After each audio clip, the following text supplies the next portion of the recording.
ഗുണം ചെയ്ത പോലെ വീണ്ടും പ്രാർത്ഥിക്കുക, അല്ലാഹുവേ മുഹമ്മദ് നബിക്കും കുടുംബത്തിനും ബർക്കത്ത് ചെയ്യണേ, ഇബ്രാഹിം നബിക്കും കുടുംബത്തിനും ബർക്കത്ത് ചെയ്ത പോലെ. റസൂലുള്ളാഹിന്റെ നാവുകൊണ്ട് പഠിപ്പിച്ച സ്വലാത്ത്. ആരോടാ പ്രാർത്ഥന? അല്ലാഹുവിനോട്. ആർക്ക് വേണ്ടിയിട്ടാ പ്രാർത്ഥന?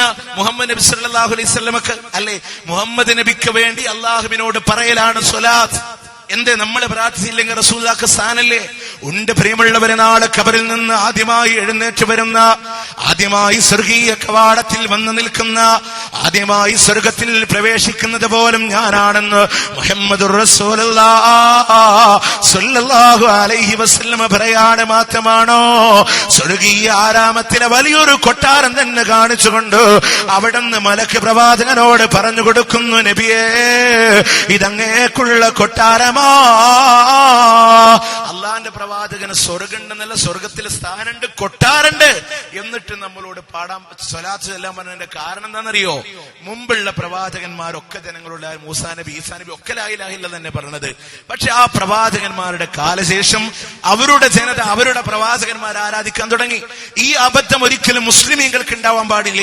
കാരണം അവർ അവരുടെ പ്രവാചകന്റെ പേര് കേൾക്കുമ്പോൾ നബിയോട് തേടുന്നവരല്ല, അള്ളാഹുവിനോട് പ്രവാചകന് വേണ്ടി തേടുന്നവരാണ്. ബാങ്ക് കേൾക്കുമ്പോഴും അള്ളാഹുവിനോട് നബിക്ക് വേണ്ടി തേടുന്നവരാണ്. മറ്റുള്ള പ്രവാചകന്റെ പേര് കേൾക്കുമ്പോഴും അലൈഹിസ്സലാം എന്ന പ്രവാചകന്മാർക്ക് വേണ്ടി അള്ളാഹുവിനോട് പറയുന്നവരാണ്. മറ്റുള്ള സഹാബത്തിന്റെ പേര് കേൾക്കുമ്പോ റളിയല്ലാഹു അൻഹു എന്ന് പറയുന്നവരാണ്. മഹാന്മാരുടെ പേര് കേൾക്കുമ്പോ, ഔലിയാക്കളുടെ പേര് കേൾക്കുമ്പോ റഹ്മത്തുള്ളാഹി അലൈഹി എന്ന് അള്ളാഹുവിനോട് അവർക്ക് വേണ്ടി പറയുന്നവരാണ്, അവരോട് തേടുന്നവരല്ല. ഇതാണ് ഇസ്ലാമിന്റെ കൺസെപ്റ്റ് അല്ലേ? അവിടെയാ നമുക്ക് എതിർപ്പുണ്ടായിട്ടുള്ളത്. അള്ളാഹു അല്ലാത്തവരോട് തേടാൻ തുടങ്ങി. ഇനിയോ പ്രിയമുള്ളവർ, ഇതിലൊക്കെ ഉണ്ടായ വൈരുദ്ധ്യം കൊണ്ടുവന്നുണ്ടാക്കിയ ആഭാസം ഖുർആനിൽ പോലും എതിരായി കടന്നു വന്ന വിഷയങ്ങളുണ്ട്. അതുകൊണ്ട് അധികം അതിൽ കാടത്തിൽ ഇറങ്ങിപ്പോകാൻ സമയം തയ്യാറില്ല. പക്ഷെ പച്ചയായി മനസ്സിലാക്കാവുന്ന, ആരോട് എനിക്കൊരു വൈരാഗ്യമില്ല, ഇവിടെ ഒരു വിദ്വേഷമില്ല. പ്രിയമുള്ളവരെ, ഇവിടെ കൂടിയ ആളുകളുടെ അവരാരും സ്വർണം പിരിക്കാനോ നിങ്ങളുടെ സാമ്പത്തിക ചൂഷണം ചെയ്യാനോ ഒന്നുമില്ലല്ലോ.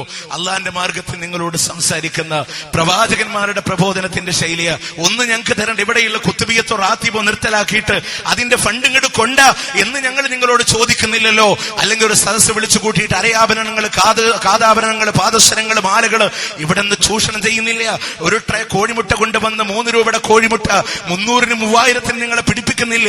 കൊട്ടത്തേങ്ങ, ആപ്പിള്, കമ്മീസിന്റെ പീസ് കൊണ്ടുവന്ന് കച്ചവടം ചെയ്യുന്നില്ല. ഒന്നുമില്ലല്ലോ. പ്രവാചകന്മാരുടെ പാതയുണ്ടല്ലോ. ഒന്നും ചോദിക്കാത്ത ആ ഒരു പ്രബോധനത്തിൽ ഇറങ്ങി തിരിച്ചിട്ടുള്ളത്. അതുകൊണ്ട് പ്രിയമുള്ളവരെ, ഒന്നാലോചിക്ക്, എന്താ ഇവിടെ പ്രശ്നം? എന്തിവിടെ പ്രശ്നം? മതത്തിന് നിരക്കാത്തത് പച്ചയായി മനസ്സിലാക്കാൻ ഞാൻ പറയട്ടെ. ഇതുവരെ ഞാൻ പറഞ്ഞ വിഷയങ്ങളിൽ അറബിയാണെന്നുള്ളത് കൊണ്ട് അതിന് മുജാഹിദിൽ കൊടുത്ത അർത്ഥം വേണ്ട. ആയത്തിന്റെ നമ്പർ നിങ്ങളോട് ഉദ്ധരിച്ചില്ലേ? പരിശോധിക്കാനല്ലേ മുജാഹിദുകൾ കൊടുത്തത്? വേണ്ട. ഞാൻ പറഞ്ഞത് അണ്ണാക്കുതറാതെ വിഴുങ്ങണം നിങ്ങളോട് പറയുന്നില്ല. ആയത്ത് നിങ്ങളുടെ ഉസ്താദുമാരോട് ചോദിക്കുക. സമസ്തയുടെ പരിഭാഷയിൽ എന്താ അർത്ഥം കൊടുത്തെന്ന് ചോദിക്കുക. 100% ഹക്കാണെന്ന് നിങ്ങൾക്ക് ബോധ്യപ്പെടുന്നുവെങ്കിൽ മാത്രം ഇതാ കുറെ ആളുകളെ കൂട്ടി രാഷ്ട്രീയക്കാരന്റെ അപ്പകഷ്ണങ്ങൾക്ക് മുമ്പിൽ കുനിഞ്ഞു നിൽക്കാൻ, ഒരു സംഘടന ഉണ്ടാക്കാനല്ല എന്റെ പ്രിയമുള്ളവരെ. മുജാഹിദ് പ്രസ്ഥാനത്തിൽ മെമ്പർമാരെ അധികരിപ്പിക്കാനുമല്ല. അള്ളാഹുവിന്റെ കോടതിയിൽ വരുമ്പോൾ നാഥാ നിന്റെ മാർഗത്തെ എത്തിച്ചു കൊടുത്തിട്ടുണ്ടല്ലോ എന്ന് പറയാൻ വേണ്ടി മാത്രം. പ്രിയമുള്ളവരെ, ആരോടൊരു വൈരാഗ്യമില്ല. ഇനി അറബി മനസ്സിലാവാത്താണോ ഇത്? നിങ്ങൾക്ക് പച്ചയായി മനസ്സിലാക്കാൻ കഴിയുന്ന അറബി, മലയാളം, തമിഴ് മിക്സഡ്, മുഹിയദ്ദീൻ മാല, റിഫായി മാല, നൂലാമാല എടുത്ത് പരിശോധിക്കുക. വിദേഹത്ത് കൊണ്ടുവന്നതല്ലേ? ഇസ്ലാമിൽ എത്ര നിരക്കാത്ത സംഭവമുണ്ട്. ഇന്നുറങ്ങാൻ കിടക്കുന്നതിന് മുമ്പ് നാളെയുടെ നരകത്തെ നിങ്ങൾ ഭയപ്പെടുന്നുവെങ്കിൽ എന്റെ പ്രിയമുള്ളവരെ, ഒരാവർത്തി അങ്ങോട്ടും ഇങ്ങോട്ടും ഒന്ന് വായിച്ചു നോക്കാൻ വെറുതെ വേണ്ട. എഴുതിയ വാക്ക്, പറയുന്ന വാക്ക് എഴുതി വെക്ക. നുണയുണ്ടോ കളവുണ്ടോ നിങ്ങൾക്ക് പരിശോധിക്കുക. ഇതെന്താണെന്നറിയോ? നമ്മുടെ നാട്ടിൽ രാഷ്ട്രീയക്കാരൻ വന്ന് പ്രസംഗിക്കാം ഇല്ലേ? കോൺഗ്രസ്സുകാരൻ അവന്റെ മഹിമ പറഞ്ഞ് CPM-നെ അടിച്ചു താത്തി പ്രസംഗിച്ചാൽ അടുത്ത ദിവസം CPM-കാരൻ വരും. അവൻ കോൺഗ്രസ്സുകാരനെ മോശാക്കി പറയും. കേരള ഭരണത്തെ പറഞ്ഞിട്ട് അവൻ അങ്ങ് സോളാർ പറഞ്ഞ് അതിനെ നശിപ്പിച്ചിട്ട് അവൻ വലിയ ആളാവാൻ നോക്കും. ഇത് രാഷ്ട്രീയക്കാരുടെ മെത്തേഡാൻ. എന്നാൽ ഇതാണ് സത്യത്തിൽ മുഹിയദ്ദീൻ മാല, റിഫായി മാല. അങ്ങട്ടും ഇങ്ങട്ടും തൽക്കിക്കലാൻ വേണോ? ഞാൻ ഈ പറയുന്ന വാക്കിൽ നിങ്ങളൊന്ന് എഴുതി വെച്ചോ. എന്നിട്ട് കണ്ണടച്ച് വിശ്വസിക്കണ്ട. ഇന്ന് ഉറങ്ങാൻ കിടക്കുന്നതിന് മുമ്പ് ഇതൊക്കെ ഈ വരി ഇതിലുള്ളതാണോന്ന് പരിശോധിച്ചോ. നിങ്ങൾ നിങ്ങളുടെ പരലോകമാണ്, എനിക്കൊന്നുമില്ല, എനിക്ക് എത്തിച്ചു തരേണ്ട ബാധ്യത ഞങ്ങൾ എത്തിച്ചു തരുന്നു. ഇഷ്ടമുണ്ടെങ്കിൽ സ്വീകരിച്ചോ, അല്ലേ നിങ്ങൾ തള്ളിക്കളഞ്ഞോ. ലാ ഇക്റാഹ ഫിദ്ദീൻ, മതത്തില് ബലാത്കാരമില്ല. നോക്ക്, മുഹിയദ്ദീമാല മുഹിയദ്ദീഷയെ കുറിച്ച് പറഞ്ഞ എന്താണെന്നറിയോ? കുപ്പിയാകത്തുള്ള വസോവീനെ പോലെ കാമാഞ്ഞ നിങ്ങളുടെ കൽബകമെന്നോവർ. കുപ്പിക്കുള്ളിലുള്ള വസുവിനെ കാണുന്ന പോലെ മനുഷ്യന്റെ ഹൃദയത്തിലുള്ളത് ഞാൻ കാണുമെന്ന് മുഹിയദ്ദീമാല. ഒരു മനുഷ്യന്റെ ഹൃദയത്തിലുള്ളതൊക്കെ എനിക്ക് കാണാൻ കഴിയും എന്ന് ഇത് മുഹിയദ്ദീൻ ഷേഖ് പറഞ്ഞല്ലാട്ടോ, അദ്ദേഹം അങ്ങനെ പറയില്ല. ഞാൻ ഒരു കാര്യം ആമുഖമായിട്ട് നിങ്ങളോട് പറയാ, നമ്മുടെ ഉമ്മത്തിനോട് മുഹിയദ്ദീൻ ഷേഖിന്റെ കിതാബ് ഏതാന്ന് ചോദിച്ചു ഉടനെ എന്താ പറയുന്നറിയോ? അത് മുഹിയദ്ദീമാല. മുഹിയദ്ദീമോൽ ഇത് കുത്തുബിയത്ത് അല്ലേ? ഇത് മുഹിയദ്ദീൻ ഷേഖ് കണ്ടിട്ടില്ല, അറിഞ്ഞിട്ടില്ല. മുഹിയദ്ദീൻ ഷേഖിന്റെ കൈപ്പട കൊണ്ടെഴുതിയ കിതാബ് ഉണ്ടോ നമ്മുടെ മുമ്പിൽ? ഫതുർ റബ്ബാനി, ഫതുൽ വൈബ്, നിയത്തു താലിബിൻ കണ്ടിട്ടുണ്ടോ? ഒന്നവരെ തൗഹീദ് പച്ചയായി വിശദീകരിച്ച ഫതുർ റബ്ബാനി കേട്ടിട്ടുണ്ടോ? നമ്മൾ പഠിച്ചിട്ടില്ല. എന്നിട്ടാണ് നമ്മൾ പറഞ്ഞത് എല്ലാം ഇങ്ങനെ. ഖുർആനെ കുറിച്ച് അറിഞ്ഞൂടാ. ഒരു നാട്ടിൽ സാധാരണ ഒരാളെ വിളിച്ച് അല്ല കാക്ക ഖുർആനെ കുറിച്ച് എത്ര എനിക്കറിയാം. ഫാത്തിഹ അറിയാം, അവസാനത്തെ സൂറത്തൊക്കെ കേട്ട് പഠിച്ചിട്ടുണ്ട്, പിന്നെ യാസീൻ കേട്ട് പഠിച്ചിട്ടുണ്ട്, അവസാനത്തെ കുറച്ച് സൂറത്തൊക്കെ അറിയാം. അങ്ങനെയല്ലേ? മാല മൗലിദുകളുടെ പരിജ്ഞാനം എന്താ? അത് മങ്കുസ്മലി ഷറഫിലെ ഞാൻ പ്രസന്റ് അത് റാത്തീബ് കുത്തുബിയത്ത് മുഹിയദ്ദീമാല റിഫായി മാല നൂലമാല മുഴുവനും കാണാണ്ട് പഠിച്ചിട്ടുണ്ട്. അള്ളാന്റെ ഖുർആനോ അള്ളാന്റെ ഖുർആനോ. അപ്പൊ നിങ്ങൾ നോക്കി, ഇത് പഠിക്കാത്തത് കൊണ്ടാണ് പ്രശ്നം ഉണ്ടായിട്ടുള്ളത്. മുഹിയദ്ദീൻ ഷേഖ് ഞങ്ങളുടെ നേതാവാ, ഞങ്ങൾ അംഗീകരിക്കുന്ന വ്യക്തിയാണ്. നിങ്ങൾ നോക്ക്, ഈ മുഹിയദ്ദീൻ മാലയിൽ കോഴിക്കോട്ടുകാരൻ പറഞ്ഞുണ്ടാക്കിയതാ അല്ലേ? കോഴിക്കോട്ടുകാരൻ പറഞ്ഞാണ് ആ മുഹിയദ്ദീൻ മാല ഒന്നാമത്തെ പേജിൽ അവസാനത്തെ 3 വരിയിൽ തന്നെ പറഞ്ഞില്ലേ? കണ്ടെന്നറിവാളൻ കാട്ടിത്തേരും പോലെ കാളിമോഹം നവർഗീലായെന്നോവർ കോഴിക്കോട്ടത്തൂറ തന്നിൽ പിറന്നോവർ കോർവായിതൊക്കെയും നോക്കിയെടുത്തോവർ അവർ ചൊന്ന ബൈത്തീനും ബഹ്ജ കിതാബീനും അങ്ങനെ തക്മീല തന്നീനും കണ്ടോവർ. കോഴിക്കോട്ടുകാരൻ ഖാദി മുഹമ്മദ് കൊണ്ടുവന്നതാണ്. എവിടെന്ന്? അവർ ചൊന്ന ബൈത്തിൽ നിന്ന്, യാർ ചൊന്ന ബൈത്തിൽ നിന്ന്. അങ്ങനെ ബഹുജ കിതാബ് എന്നും തക്മീൽ എന്നൊക്കെ ആയിട്ട് ഉണ്ടാക്കിയിട്ടുള്ളതാണ്. അപ്പൊ അതിൽ പറയാൻ മുഹിയദ്ദീൻ ഷേഖിന്റെ കുപ്പിയകത്തുള്ള വസ്തുവിനെ പോലെ മനുഷ്യന്റെ ഹൃദയത്തിൽ കാണാം. അപ്പൊ അതിന് റിഫായി മാലയിൽ ഒരു മറുപടി ഉണ്ട്. 2ാമത്തെ പേജും മധ്യഭാഗത്ത് കാണാം. എന്താ മറുപടി എന്നറിയോ? ഹോജാ മുഹിയദ്ദീനും താമും കാളിക്കുമ്പോ കണ്ണിന്റെ പുരികത്തിൻ മേലെ ഓളിച്ചോവർ കണ്ണിൽ കാരുമീശി മാമിൽ ചൊല്ലിയാർ കണ്ടില്ല ഉങ്കൾവരുവീനാതെന്നോവർ. മുഹിയദ്ദീൻ ഷേഖും റിഫായി ഷേഖും തമ്മിൽ ഒളിച്ചു കളിക്കുമ്പോ മുഹിയദ്ദീൻ ഷേഖിന്റെ കണ്ണിന്റെ മേലെ റിഫായി ഷേഖ് കയറിയിരുന്നു. മുഹിയദ്ദീൻ ഷേഖ് കണ്ടുപിടിക്കാൻ കഴിഞ്ഞില്ല. കണ്ടില്ല ഉങ്കൾ വരുവീനതെന്നോ അവർ. ഇതാരാ പറയുന്നത്? കുപ്പിയാകത്തുള്ള വസോവീനെ പോലെ കാമാഞ്ഞ നിങ്ങളുടെ കൽബകമെന്നോവർ. കുപ്പിക്കകത്തുള്ള പോലെ മുഹിയദ്ദീൻ ഷേഖിന്റെ ഹൃദയത്തിലുള്ള കാണുമ്പോൾ റിഫായി മാല പറ അത്ര വലിയ ആളൊന്നുമല്ല, ഞാനായിട്ട് വിളിച്ചു വെച്ചപ്പോൾ ഞാൻ കണ്ണിന്റെ മേലെ കയറിയിരുന്നു, കണ്ടുപിടിക്കാനേ പറ്റിയിട്ടില്ല. മനസ്സിലായോ? ഞാൻ സാന്ദർഭികമായിട്ട് ചോദിക്കട്ടെ, മത് കാണോ? ഞാൻ എന്റെ പ്രസംഗത്തിൽ പറയാം, നിങ്ങളും സങ്കല്പിച്ചു നോക്ക്. ഇവിടെ കാരന്തൂര് മർക്കസിലെ കാന്തപുര ഉസ്താദ് ഉള്ളാൾ തങ്ങൾ ഒളിച്ചു കളിക്കുന്നുണ്ട്. പെട്ടെന്ന് ഉള്ളാൾ തങ്ങൾ കണ്ടപ്പോ കാന്തപുര ഉസ്താദ് കണ്ട ഇങ്ങോട്ട് ചാടി എന്ന് പറഞ്ഞാൽ നിങ്ങൾ പറയും അത് മോശമായി പോയില്ല, ഒന്നില്ലെങ്കിൽ പ്രായം വന്ന 2 മൊയ്ലിയന്മാരല്ലേ നിങ്ങൾ പറയൂലേ? എങ്കിൽ അത് അള്ളാന്റെ ഔലിയാക്കൾക്ക് പറയാൻ പറ്റുമോ? അതുപോലെ തന്നെ മുഹിയദ്ദീൻ മാല പറയാം, മുഹിയദ്ദീൻ ഷേഖ് രാത്രി 40 തവണ ജനാബത്ത് കുളിക്കുന്ന ആളാണ്. ഇത് ആരാ പറഞ്ഞു? ആരാ റിപ്പോർട്ട് ചെയ്ത ആരാ? ഇനി ഞാനൊരു കാര്യം ചോദിക്കട്ടെ. ഒരാളുടെ സ്വന്തം വാപ്പാക്ക് ഉണ്ടായി, മോനെന്താ ചെയ്യാ? പിറ്റേ ദിവസം ഒരു വണ്ടി വിളിച്ച് 2 ബോക്സും വെച്ച് കെട്ടി മൈക്കെടുത്ത് എന്റെ വാപ്പ ഇന്നലെ ഇങ്ങനെ ആയിരുന്നു എന്ന് പാടി നടക്കുവോ? ലജ്ജിക്കൂല്ലേ? എങ്കിൽ അള്ളാന്റെ ഔലിയാക്കൾക്ക് പറയാൻ പറ്റുമോ? അപ്പൊ ഇത് അങ്ങോട്ടും ഇങ്ങോട്ടും തർക്കിക്കൽ ഒന്ന്. ഇനി 2ാമത്തെ ഉദാഹരണം ഞാൻ പറഞ്ഞുതരാം. മുഹിയദ്ദീൻ മാല പറയാ, ബാവാമോദോഹിന്നും കുത്തുബായി വന്നോവർ ബാണം മാതളിയിലും കേളി മികച്ചോവർ. മുഹിയദ്ദീൻ ഷേഖ് വാപ്പാടെ മുതുകത്താവുമ്പോ കുത്തുബായിരുന്നു. വാപ്പാടെ മുതുകത്ത് പറഞ്ഞ ഉമ്മാടെ ഗർഭാശയത്തിൽ എത്തുന്നതിന് മുമ്പേ കുത്തുബ് എന്ന് പറഞ്ഞാൽ ഔലിയാക്കളുടെ നേതാവായിരുന്നു. അപ്പൊ റിഫായി മാല അതിന് കൊടുത്ത മറുപടി എന്താണെന്നറിയോ? ബാവാമോദോഗീല മറന്നോരു കാലത്ത് ഭാഷും ഔസന്നാമാ കാമെന്ന് ചൊന്നോവർ. ഞാൻ വാപ്പാടെ മുതുകത്താവുമ്പോ കുത്തുബിനെയും വെല്ലുന്ന ഔസാ, കുത്തുബിനെയും വെല്ലുന്ന ഔസാ. തീർന്നില്ല പ്രിയമുള്ളവരെ, മുഹിയദ്ദീൻ മാല പറയാണ്, ഭൂമിയോരുണ്ട് പോൽ എൻ കൈ കയ്യിലെന്നോവർ ഭൂമി അതൊക്കെയോ രുചുമടുന്നോവർ. ഭൂമി എന്റെ കയ്യിൽ ഒരുണ്ട പോലെയാണ്, പന്ത് പോലെയാണ്. അപ്പൊ റിഫായിമാല പറയാ, മുഹിയദ്ദീന്റെ കയ്യിൽ ഭൂമിയല്ലേ ഉള്ളൂ, ഞാൻ ആരാണെന്നറിയോ? ആലം പതിനെണ്ണ ഈരത്തിയിൽ എന്റെ കാൽ ഒന്നിനിട പോരാ എന്ന് പറഞ്ഞോവർ. ആലം 18,000 കിട്ടിയാലോ ഈ റിഫായിക്കൊരു കാലടി വെക്കാൻ തികയില്ല. എന്റെ പ്രിയമുള്ളവരെ, തീർന്നില്ല. ഇനിയും മുഹിയദ്ദീമാല പറയാണ്, ഓതും ഫോർ കാഞ്ച ബോറിഞ്ചിയിൽ തൗറാത്തും ഉടയോന്റെ മേറാല് ഓതി പാടിച്ചോവർ. ഖുർആനും ഇഞ്ചീലും സബൂറും തൗറാത്തും ഒക്കെ അള്ളാഹുവിന്റെ അമറാല ഞാൻ ഓതി പഠിച്ചിട്ടുണ്ടെന്ന് മുഹിയദ്ദീമാല പറയുമ്പോ റിഫായിമാല കൊടുത്ത മറുപടി എന്താ? ഓതും ഫോർ കാഞ്ച ബോറിഞ്ചിയിൽ തൗറാത്തും ഓതാതറിഞ്ഞീ ഞാൻ എന്ന് പറഞ്ഞവർ. ഇത് 4 മുഹിയദ്ദീൻ ഓതിയിട്ടാണ് പഠിച്ചതെങ്കിൽ ഈ റിഫായി ഓതാതെ പഠിച്ചുപോയി. റിഫായി ഓതാതെയാണ് പഠിച്ചത് എന്നാണ്. എന്റെ പ്രിയമുള്ളവരെ, ഈ ദുനിയാവൊക്കെ വിട്ടുകൊണ്ട് അള്ളാഹുവിന്റെ അർശിന്റെ അവിടെ ഞാൻ ചെല്ലുമ്പോ ലൗഹ് നോക്കി പ്രസംഗിക്കാറുണ്ടെന്ന് മുഹിയദ്ദീമാല പറയുമ്പോ റിഫായിമാല കൊടുത്ത മറുപടി എന്താ? എനിക്ക് അർശ് വരെ പോകേണ്ട ആവശ്യമില്ല, ദുനിയാവിലിരുന്നു കൊണ്ട് തന്നെ ഞാൻ ലൗഹ് നോക്കി പ്രസംഗിക്കുന്നവനാണ്. അതുപോലെ മുഹിയദ്ദീമാല പറഞ്ഞില്ലേ, ഞാൻ ഒറ്റക്കാലിൽ നിന്നുകൊണ്ട് ഖത്മുൽ ഖുർആൻ തീർത്തിട്ടുണ്ട്, അഥവാ ഖുർആൻ മുഴുവനും ഞാൻ നിന്നിപ്പിൽ ഓതി തീർത്തിട്ടുണ്ട്. അപ്പൊ റിഫായിമാല പറയാ, മുഹിയദ്ദീൻ നിന്നിപ്പിലല്ലേ ഓതി തീർത്തത്, ഞാൻ ഒറ്റക്കാലിൽ നിന്നുകൊണ്ട് ഓതി തീർത്തിട്ടുണ്ടെന്ന് റിഫായിമാല പരിശോധിച്ചോ. അറബി മലയാളമല്ലേ, തമിഴ് മിക്സായി കടന്നു വന്നതല്ലേ, ഓവർ കൊണ്ട് അവസാനിക്കുന്നതല്ലേ, കുറച്ച് ഓവറായ വരികളാണ് കേട്ടോ. ഇത് കൃത്യമായി പരിശോധിച്ചോ. ഇതൊന്നും വെറുതെ പറയില്ല, ഇതൊക്കെ നമ്മുടെ വീട്ടിലുള്ള ഉദൂല്ലാണ്ട് തൊടാൻ പറ്റുമോ ചോദിക്കണം, മൗലിദ് കിതാബ് ഉള്ളതാ അല്ലേ? ഇതിന് കണ്ണടച്ചിരുട്ടക്കൽ 2008 ജനുവരി 26 ചങ്ങരംകുളത്ത് വെച്ചിട്ടാ ഇവിടെ കാന്തപുരം വിഭാഗം മുഹിയദ്ദീൻ മാലയുടെ 400ാം വാർഷിക ആഘോഷിച്ചപ്പോ 400 കൊല്ലം ആയിട്ടുള്ളൂ. അതിനു മുമ്പുള്ള മുസ്ലിങ്ങൾക്കൊന്നും അറിയില്ല.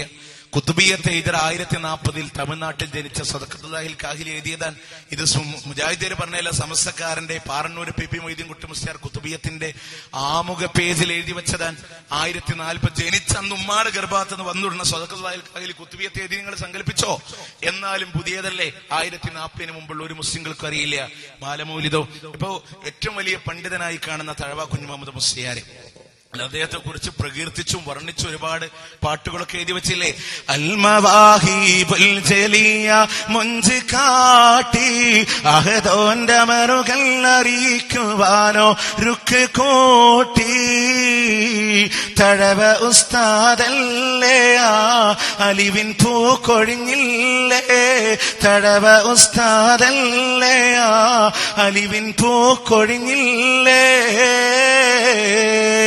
തഴവ കുഞ്ഞു മുഹമ്മദ് മുസ്ലിയാരെ കുറിച്ച് പറഞ്ഞാൽ അഹദോന്റെ അമറുകൾ അറിയിച്ച പണ്ഡിതൻ, മുഞ്ച് കാട്ടിയ അൽമവാഹിബുൽ ജലിയുടെ ഉസ്താദ്, പിന്നെ വരമൊഴികളാൽ അത്ഭുതം കാട്ടിയ മഹാൻ. അങ്ങനെയുള്ള തഴവ കുഞ്ഞു മുഹമ്മദ് മുസ്ലിയാർ ആ മുഞ്ചുള്ള അൽമവാഹിബുൽ ജലി പറഞ്ഞു മൗലിദ് കഴിക്കല് മുമ്പ് പതിവില്ല, അത് ഹിജറ 300 ശേഷം വന്നതാണ്. മനസ്സിലായോ? അപ്പൊ 300 ശേഷം വന്ന അബൂബക്കർ സിദ്ദീഖ് റളിയല്ലാഹു അൻഹു അടക്കമുള്ള സഹാബത്തും താബികളും തബൂ താബികളും അടങ്ങുന്ന ഉത്തമ തലമുറക്ക് പരിചയമില്ലാത്തതാണ്. മനസ്സിലായല്ലോ? അപ്പൊ പുത്തൻ ആചാരമാണ്. ഇനി അതിൽ ശിർക്കുണ്ട്, എല്ലാം ശരി. അതുപോലെ തന്നെ ഉൾക്കൊള്ളാൻ എന്റെ പ്രിയമുള്ളവരെ ഒരുപാട് കള്ളക്കഥകളുണ്ട്, പരിശോധിക്കാം. ജാൽ മുഹമ്മദ് മൗലിദ് എന്ന് പറയുന്ന മൗലിദിൽ അള്ളാഹുവിന്റെ പ്രവാചകൻ സല്ലല്ലാഹു അലൈഹി വസല്ലം ബദർ യുദ്ധ ദിവസം അവിടുന്ന് പിടിമണ്ണ് വാരി എറിഞ്ഞപ്പോ കാഫിറുകളിൽ നിന്ന് 12,000 മുശ്രിക്കുകൾ തോറ്റോടിപ്പോയി എന്ന് ജാൽ മുഹമ്മദ് മൗലിദിലുണ്ട്. നിങ്ങൾ പറ, ബദറിൽ എത്ര മുശ്രിക്കുകൾ പങ്കെടുത്തിട്ടുണ്ട്? എത്ര മുശ്രിക്കുകളുണ്ട്? സ്വഹാബത്ത് 300 ചില്ലാനും, മുശ്രിക്കുകൾ 1000-ഓളം മുശ്രിക്ക്. പിന്നെങ്ങനെ 12,000 ഓടിപ്പോയി? അത് ചോദ്യം വന്നപ്പോ മുസ്ലിയാക്കന്മാർ ആദ്യം പറഞ്ഞു അവിടെ ജിന്നും ഷെയ്ത്താനൊക്കെ പാടെ ഓടിയതാണ്. പിന്നെ പിടുത്തം വിട്ടുപോയി. അപ്പൊ എന്തുണ്ടായി? പുതിയ മൗലിദ് കിതാബ് വായിച്ചു. പുതിയ മൗലിദ് കിതാബ് പരിശോധിക്കാൻ സുഖാണ്. ജാല മുഹമ്മദ് മൗലിദ് 2ാമത്തെ പേജ്, ഒരു പേജ് ഇങ്ങോട്ട് മറിച്ചാൽ ഒരു സ്പേസ് കാണാം. അവിടെ ഒന്ന് അടിവരട്ട് ഉസ്താദിനോട് ചോദിച്ചാൽ മതി. അപ്പൊ എന്താണെന്നറിയോ? ഫൻഹസമ ഡേഷ് അൽഫറജുൽ ഇസ്നാ അശറ വായിച്ചു, ഡേഷ് അൽഫറജുൽ. എന്നാലും എന്താ അർത്ഥം വരിക? 1000 തോറ്റോടി. ഞാൻ ചോദിക്കട്ടെ, ആകെ പങ്കെടുത്ത് 900-1000 മധ്യേ 70 ആളെ മുസ്ലിമീങ്ങൾ കൊന്നുകളഞ്ഞു, 70 ആളെ ബന്ദികളാക്കി വെച്ചു. അപ്പോഴും 140 പോയില്ലേ? പിന്നെ 1000 ഓടിയോ? കക്കാൻ പഠിച്ചു, പക്ഷെ നിൽക്കാൻ പഠിച്ചില്ല. ഇല്ല. ഇനി നിങ്ങൾ നോക്കിക്കോ, അവിടെ പ്രവാചകന്റെ പേരിൽ അടുത്ത കള്ളം പറയും. നോക്കിക്കോ നിങ്ങൾ, ഫാത്തിമ മൗലിദ്. ഫാത്തിമ ബീവിയുടെ ജന്നത്തെ കുറിച്ച് പറയാ. അള്ളാഹുവിന്റെ പ്രവാചകൻ സല്ലല്ലാഹു അലൈഹി വസല്ലം മിഅ്റാജ് യാത്ര പോയപ്പോ സ്വർഗത്തിൽ ഇതാ ഖദീജയുടെ കൊട്ടാരം കാണിച്ചുകൊണ്ട് അവിടുന്ന് മലക്ക് പ്രവാചകനോട് പറയുന്നു, നബിയേ, അവിടുന്ന് ഒരു ആപ്പിൾ പഴം കൊടുത്തുകൊണ്ട്, നബിയെ, ഇതങ്ങേക്ക് ജനിക്കാനുള്ള മകളാണ് ഫാത്തിമ. അള്ളാഹുവിന്റെ പ്രവാചകൻ ആപ്പിൾ പഴം ഭക്ഷിക്കുന്നു. അതാണ് ഖദീജ ഗർഭം ചുമന്ന ഫാത്തിമ. അവിടുന്ന് ഇതാ പ്രവാചകൻ ഖദീജയുടെ അടുക്കൽ വരുമ്പോ സ്വർഗത്തിന്റെ മണമുണ്ടായിരുന്നു. എന്നാൽ ഖദീജ ഫാത്തിമയെ പ്രസവിച്ചപ്പോ സ്വർഗത്തിന്റെ മണം ഫാത്തിമയിലേക്ക് മാറിപ്പോയി. എന്നിട്ട് മൗലിദുകാരൻ പറയാ, ഫവുലിദത ഖബ്ലൻ നുബുവതി ബിഖംസി സിനീൻ. അങ്ങനെ നുബുവത്തിന്റെ 5 കൊല്ലം മുമ്പ് ഫാത്തിമ ബീവി ജനിച്ചു പോയി. നുബുവത്തിന്റെ 5 കൊല്ലം മുമ്പ് ഫാത്തിമ ബീവി ജനിച്ചു പോയി. അതായത് 35ാമത്തെ വയസ്സിൽ സംഭവിച്ചു. റെഡിയാണ്. 35ാമത്തെ വയസ്സിലാണ് ജനിച്ചത്. റസൂൽ പറഞ്ഞില്ലേ, ഒരു കൊല്ലം എനിക്ക് 2 സന്തോഷമുണ്ടായി. ഒന്നെന്റെ ഖദീജ എനിക്കെന്റെ ഫാത്തിമയെ തന്നതാണ്. മറ്റൊന്ന് ഹദറുൽ അസ്വദ് ഞാൻ എന്റെ കൈകൊണ്ടെടുത്ത് വെച്ചതാണ്. 35ാമത്തെ വയസ്സിലാ. ശരി, സമ്മതിച്ചു. പക്ഷേ എന്താ പറഞ്ഞ, മിഅ്റാജ് രാത്രിയിൽ കിട്ടിയ ആപ്പിൾ പഴം കൊണ്ട് നുബുവത്തിന്റെ 5 കൊല്ലം മുമ്പ് ഫാത്തിമ ജനിച്ചു. 35ാമത്തെ വയസ്സിൽ ഫാത്തിമ ജനിച്ചു. 40ാമത്തെ വയസ്സിൽ നബിയായി. 51ാമത്തെ വയസ്സിൽ മിഅ്റാജ് ഉണ്ടായി. കണ്ടോ? ആ 51ാമത്തെ വയസ്സിലുണ്ടായ മിഅ്റാജിൽ ആപ്പിൾ പഴം കൊടുത്തിട്ട് 35ാമത്തെ വയസ്സിൽ ഫാത്തിമ ജനിച്ചു പറഞ്ഞാല് 2 വറ്റൊട്ടിക്കാനുള്ള ബുദ്ധി തലക്കുള്ളിലുണ്ടെങ്കിൽ ഈ വാദം പറയോ? നമുക്ക് അർത്ഥറിഞ്ഞൂടാ. അറബിയാണ് ദീനെന്ന് മനസ്സിലാക്കിയപ്പോ നമ്മൾ അംഗീകരിച്ചു. അവിടെ അറബിയുടെ നടുക്കണ്ടം കണ്ടാൽ അതാണ് ദീനെന്ന് വിചാരിക്കണ്ട. നമ്മൾ ഉസ്താദ്മാര് സമൂഹത്തെ പറ്റിച്ചതും അങ്ങനെ തന്നെയാണ്. കാരണം പലതും അല്ലേ, അലാ ഇന്ന ഔലിയാ അല്ലാഹി അർബഈന ജിസ്മാ യഅലമു യാ ഉമ്മത്ത് മുഹമ്മദ് എന്ന് പറയുമ്പോൾ സദസ്സൊക്കെ സല്ലല്ലാഹു അലൈഹി വസല്ലം പറയും. പാവപ്പെട്ടവന്മാര് വിചാരിക്കുന്നത് നബി പറഞ്ഞതാണ്. അല്ല, ഉസ്താദ്മാരുടെ വക പറയാ. മുഹമ്മദിന്റെ സമൂഹം നിങ്ങൾ അറിഞ്ഞോ എന്ന് പറയുമ്പോഴത്തേനും സല്ലല്ലാഹു അലൈഹി വസല്ലം നബി പറഞ്ഞാന്ന് വിചാരിക്കുക. അപ്പൊ അവിടെയാ പ്രശ്നം ഉണ്ടായിട്ടുള്ളത്. അപ്പൊ അറബി കണ്ടാൽ അതാണ് ദീനെന്ന് കരുതി ഇങ്ങനെ മൗലിദ് റസൂലുള്ളാഹിന്റെ പേരിലല്ലേ പ്രിയമുള്ളവരെ കളവ്. മൻ കദബ അലയ്യ മുതഅമ്മിദാ ഫൽയതബവ്വഅ മഖഅദഹു അലന്നാർ.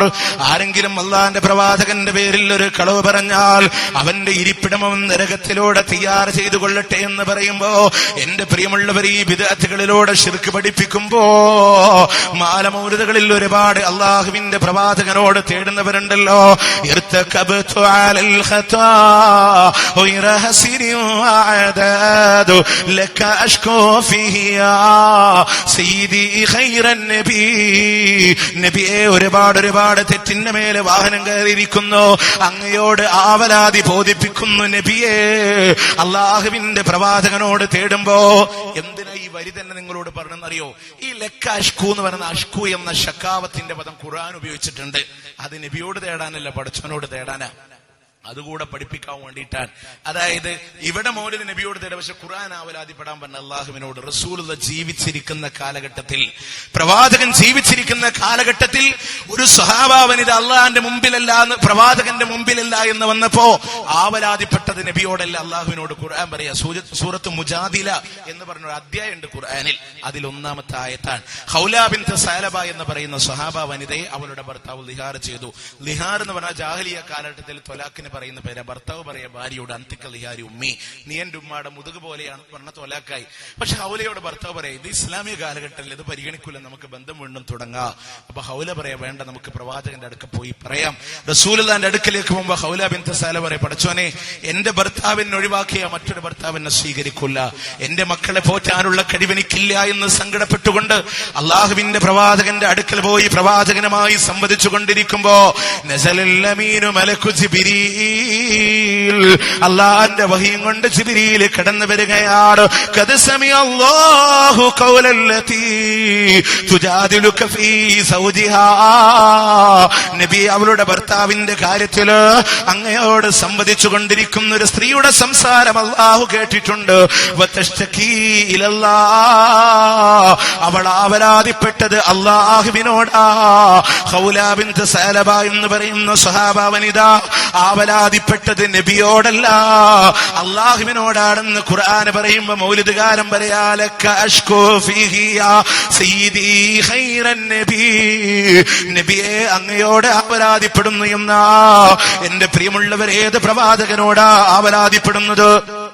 ലാ ഇലാഹ ഇല്ലല്ലാഹ്ക്ക് വേണ്ടി ഒരുപാട് മർദ്ദനങ്ങൾ സഹിച്ച, ഒരുപാട് പീഡനങ്ങൾ സഹിച്ചു പോയ അല്ലാഹുവിന്റെ പ്രവാചകനോട് തേടാനോ?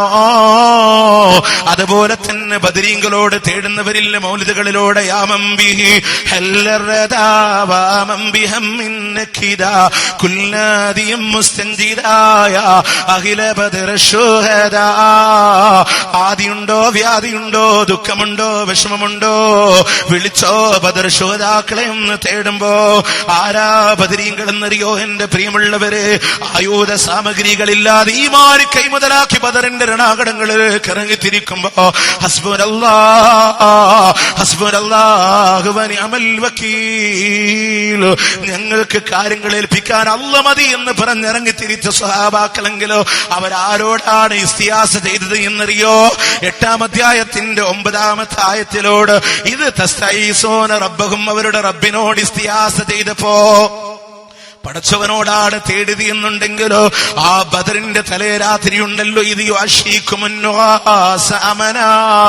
നിർഭയത്വത്തോടുകൂടെ എല്ലാ സ്വഹാബാക്കളെയും അല്ലാഹു ഉറക്കി കിടത്തുമ്പോ ഉറങ്ങാത്തൊരു നായകനുണ്ട്. ആരാ? മുഹമ്മദുർ റസൂലുള്ളാഹി സ്വല്ലല്ലാഹു അലൈഹി വസല്ലം നിരന്തരമായി പടച്ചവരോട് തേടുന്നു. അല്ലാ, സത്യത്തിനെ വിജയിപ്പിക്കാൻ വേണ്ടി പ്രാർത്ഥിച്ചുകൊണ്ടിരിക്കുമ്പോ ശത്രുസേനയെ കണ്ടുമുട്ടുന്ന രംഗങ്ങളിലോട് കക്ഷത്തിന്റെ വെള്ളകീറുമാറി കരങ്ങളും ആകാശ ഗോപുരങ്ങളിലേക്ക് ഉയർത്തിപ്പിടിച്ചുകൊണ്ട് കരങ്ങിക്കരഞ്ഞ് കണ്ണുമായി റസൂലുള്ളാഹി സ്വല്ലല്ലാഹു അലൈഹി വസല്ലം തേടിയില്ലയോ?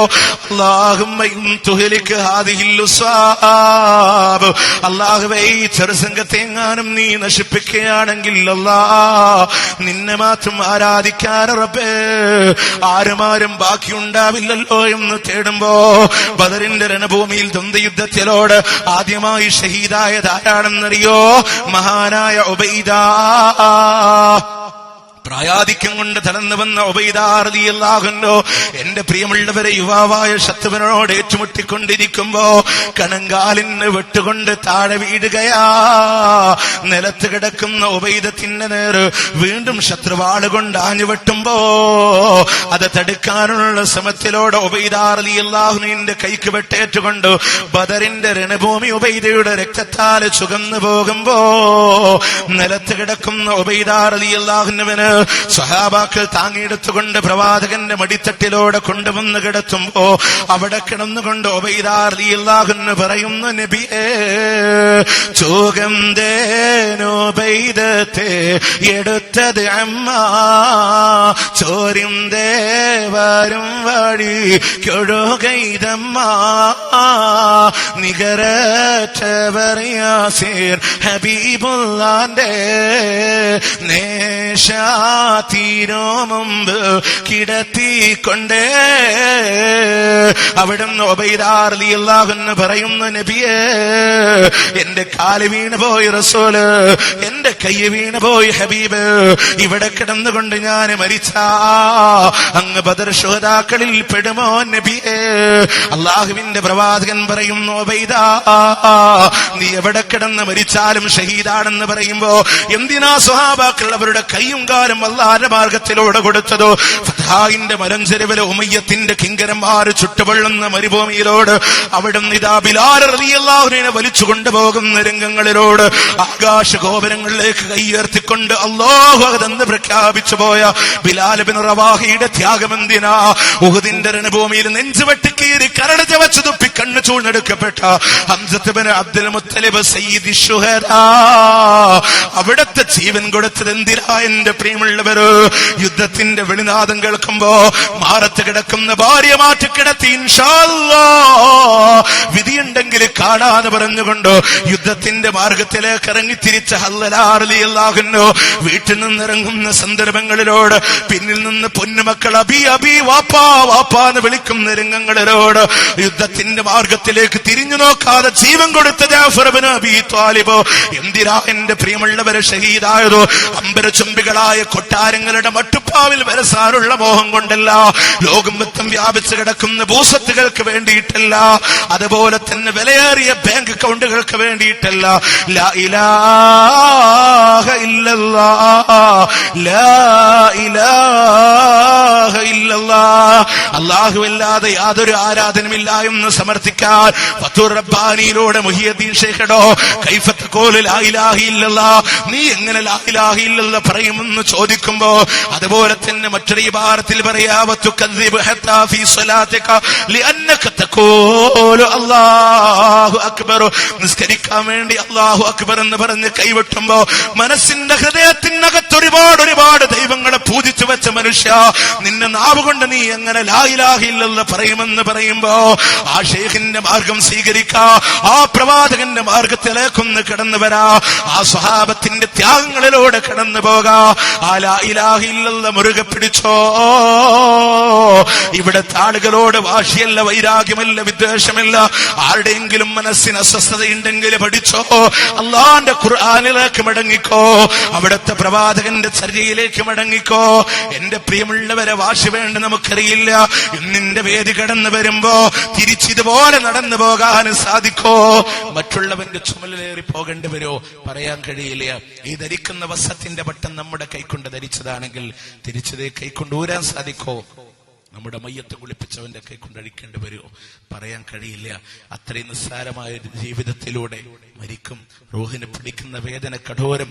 കൊണ്ടുപോയി ഖബറടക്കം അല്ലാഹുവിന്റെ മലായികത്തിന്റെ ചോദ്യം ഭയാനകരം. പ്രിയമുള്ളവരെ, അവിടെ കടന്നു വരുന്ന രംഗം, അവര് ഖബറിൽ ഏറ്റവും വലിയ ശിക്ഷ നൽകപ്പെടുന്നത് ഷിർക്കിൽ മരിച്ചുപോയവർക്കാണെന്ന് പ്രവാചകൻ സല്ലല്ലാഹു അലൈഹി വസല്ലം നമ്മുടെ ഹദീസ് പഠിപ്പിക്കുമ്പോ മാത്രല്ല, അങ്ങ് നരകത്ത് പോകേണ്ടി വരുന്ന അവസ്ഥ ഉണ്ടല്ലോ പ്രിയമുള്ളവരെ. അതൊക്കെ മനസ്സിലാക്കി ആ നരകത്തിൽ നിന്ന് രക്ഷപ്പെടാൻ ഏകരക്ഷാമാർഗം ഇതാ തൗഹീദ്. പ്രിയമുള്ളവരെ, എന്താണെന്നറിയോ?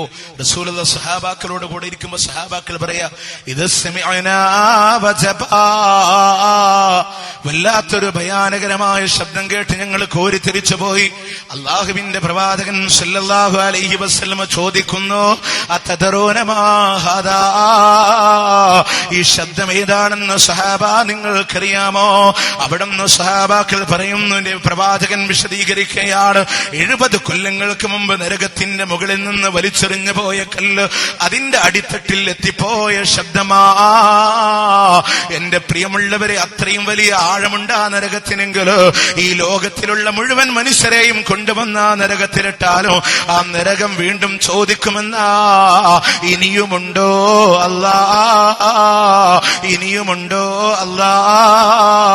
മാത്രമല്ല, നരകത്തെ കൊണ്ടുവരുന്ന രംഗമുണ്ടല്ലോ, അതിന്റെ വിശാലത അറിയോ? ഭൂമിയെക്കാളും 10 മടങ്ങ് വലിപ്പം വരുന്ന സൂര്യനും ചന്ദ്രനും ആ നരകത്തിലേക്ക് കൊണ്ടുപോയിട്ടാ സൗറാനി മുഖവ്വിറാൻ, ചുറ്റിപ്പൊതിഞ്ഞ 2 കാളകളെ പോലെ മാത്രമേ നിങ്ങൾക്ക് തോന്നൂ എന്നാണ്. ആ നരകത്തെ വലിച്ചു കൊണ്ടുവരുന്നത് 70,000-ഓളം വരുന്ന ചങ്ങലകളിലായി നരകത്തെ വലിച്ചു കൊണ്ടുവരുമ്പോ ഓരോ സിമാമിലും ഓരോ ചങ്ങലയിലും 70,000-ഓളം വരുന്ന മലക്കുണ്ടാകുമെന്നാ. അതിലൊരു മലക്കിന്റെ വലിപ്പമെന്ന് പറയുന്നത് ആകാശഭൂമികളുടെ വലിപ്പമാ. ആകാശഭൂമികളുടെ വലിപ്പത്തിലുള്ള 70,000 മലക്കൊരു ചങ്ങലയിലോ, അങ്ങനെ 70,000-ഓളം വരുന്ന ചങ്ങലകളിലായിട്ട് നരകത്തെ വലിച്ചു കൊണ്ടുവരുമ്പോ ആ കൊണ്ടുവരുന്ന ഭയാനകത ഉണ്ടല്ലോ പ്രിയമുള്ളവര്. ഇത് മുജാഹിദ് പ്രഭാഷകരുടെ വാക്കുകളല്ല, ഏതെങ്കിലും സാഹിത്യകാരന്റെ നോവലല്ല, ഏറ്റുമാനൂർ സുലൈമാനിന്റെ പ്രേതത്തിന്റെ കഥയല്ല, അള്ളാന്റെ ഖുർആനാണ് പറയുന്നത്. വഇദാ റഅതുഹും മിൻ മകാനിൻ ബഈദ്, ഒരുപാട് വിദൂരതയിൽ നിന്ന് ആ നരകത്തെ നിങ്ങൾ കണ്ടുപോയാ സമിഉ ലഹാ തഗയ്യുദൻ വസഫീറാ, ആ നരകത്തിന്റെ ഇരമ്പലും മട്ടാസവും നിങ്ങൾക്ക് കേൾക്കാം, അതിന്റെ ഞരങ്ങൽ നിങ്ങൾക്ക് കേൾക്കാമെന്ന് പറയുമ്പോ എന്റെ പ്രിയമുള്ളവരെ, ആ നരകത്തിന് 7 കവാടങ്ങളുണ്ടെന്ന്. ലഹാ സബഅത്തു അബ്വാബ്, 7 കവാടങ്ങളുണ്ട്. ലികുല്ലി ബാബിൻ മിൻഹും ജുസുഉം മഖ്സൂ, ഓരോ കവാടങ്ങളിലൂടെ കടന്നു പോകുന്നവർ അതിനോട് അർഹതപ്പെട്ട ആളുകളാണെന്ന് പറയുമ്പോ അറിയണേ, നരകമിന്റെ രരകളെയും തുറക്കുമേ, കടക്കുമേ അതിലെരിയുമേ നിങ്ങൾ, അവലതിലെ ജഹന്നമേ. ജഹന്നമെന്ന് പറയുന്ന, ഹുതമ എന്ന് പറയുന്ന, ലലാ എന്ന് പറയുന്ന, സഈർ എന്ന് പറയുന്ന, സക്കർ എന്ന് പറയുന്ന, ഹാക്ക എന്ന് പറയുന്ന വ്യത്യസ്തമായ കവാടങ്ങളിലൂടെ കടന്നു പോകുന്നവരുണ്ടെന്ന് പറയുമ്പോ ആ നരകത്തിലൂടെ എന്റെ പ്രിയമുള്ളവര് ഏറ്റവും നിസ്സാരമായ ശിക്ഷ എന്ന് പറയുന്നത് കാലിന്റെ താഴെ ഒരു തീക്കനൽ വെച്ചു കൊടുത്താ അതുകൊണ്ട് തലച്ചോറ് തലച്ചുമറിയുന്നതാണെന്ന് പറയുമ്പോ അവിടെ കൊടുക്കുന്ന വസ്ത്രമുണ്ടല്ലോ, ടാറുരുക്കിയ വസ്ത്രമാണ് എങ്കിലോ തീർന്നില്ല. ആ നരകത്തിൽ ഏറ്റവും കൂടുതൽ വേദന അനുഭവിക്കുന്നത് മനുഷ്യന്റെ ശരീരത്തിൽ വേദന അറിയുന്നത് പഞ്ചേന്ദ്രിയങ്ങളിലെ ഏറ്റവും വലിയ അവയവമായ ത്വക്ക് മുഖാന്തരമാണ്, തൊലി മുഖാന്തരമാണെങ്കിലോ അല്ലാഹുവിന്റെ ഖുർആൻ പറഞ്ഞില്ലേ, കുല്ലമാ നളിജത് ജുലൂദുഹും ഫബദ്ദൽനാഹും ജുലൂദാ, അവരുടെ തൊലികൾ ഇങ്ങനെ പഴുത്ത ഭാഗമായി കൊണ്ടിരിക്കുമ്പോ അല്ലാഹു അവരുടെ തൊലികളെ മാറ്റിക്കൊടുക്കുകയാണ്. അങ്ങനെ കഠോരമായ വേദനയുണ്ടെങ്കിൽ കുടൽമാല പുറത്ത് ചാട്, കഴുതാസുകല്ലനെ വട്ടം ചുറ്റുന്ന പോലെ നട്ടം തിരിയുന്നവരുണ്ടെങ്കിലോ, ചെമ്പിനാലുള്ള നഖങ്ങളെ കൊണ്ട് സ്വന്തം ശരീരങ്ങളെ മാന്തി പൊളിക്കുന്നവരുണ്ടെങ്കിലോ, ഇല്ല അല്ലാ സഹിക്കാറുള്ള